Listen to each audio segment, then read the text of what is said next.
welcome to Glittering Queen Media. Over the past few years, misogyny has flourished online.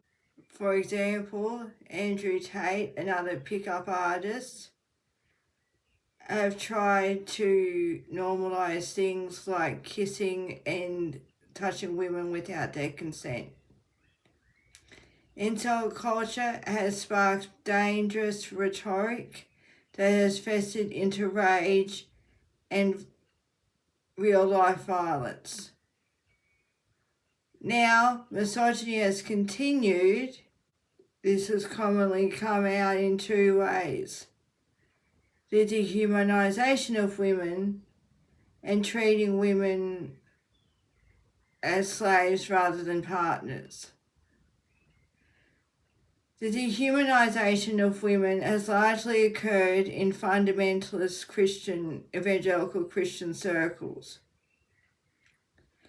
Arizona-based pastor Mark Driscoll is infamous for blaming his wife's trauma after being essayed openly forgiving her for it. He is also referred to women in the most offensive terms.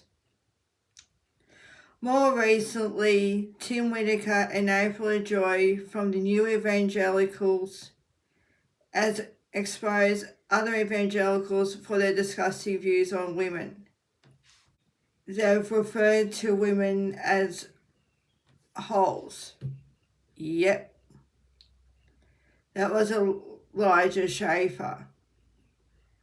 I hadn't heard of him before, but apparently he worked for The Blaze, which was where Ali Beth Stuckey rose to fame. Since then, he's been fired over a groping allegation. Kudos to Glenn Beck, I guess. And now he's gone full-blown neo-Nazi. In one video, he was interviewing Joel Weber, who's another misogynistic far-right commentator. Schaefer says he hates what women have become.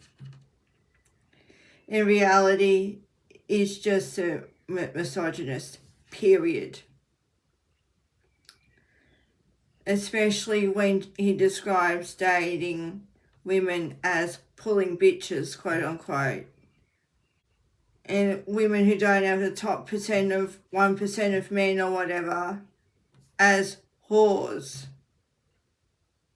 or a bunch of holes. Absolutely disgusting.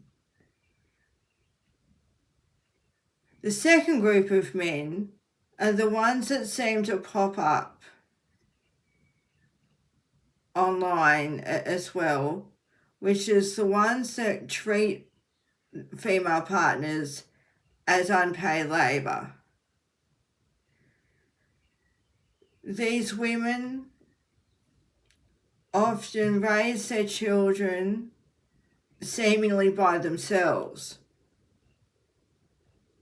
Morgan Ogillies is an example of this. I don't think I pronounced her name right, which I don't mean to. But anyway, Paul has been criticised for running away, playing pickleball, while his wife Morgan is running around, usually ragged, after their two sons, which at least one was a very traumatic birth. Not only that, Morgan specifically has had major public battles with her health, including depression, apparently borderline personality disorder, and now Ehlers-Danlos syndrome. How? Now, these same men that are making all these comments about women that are treating their female partners like absolute garbage, these men still expect women to get married at 18, 19, 20, 21 and forego career and college usually. Like, that's mind-boggling to me. When they disrespect women so much. I mean, do they disrespect other female relatives like that? I hope to God they don't. Some people, especially on social media, say that women are more culturally programmed, if you like, to mature faster than men. And it all starts off with women, you know, young girls playing with dolls and, you know, pretending to be mothers, etc. But I'd also argue that there's a flip side to that, and that's men really aren't expected to mature at all. Right into, you know, the 20s, 30s and beyond. I'm not saying all men, but from what I can gather, these men are stuck in the cutest mentality when talking about women. And women are expected to marry men like that and have actual children with them when apparently they have to raise their husbands as well. Hey men, if you want to marry a woman, why don't you grow up a little bit and be respectful?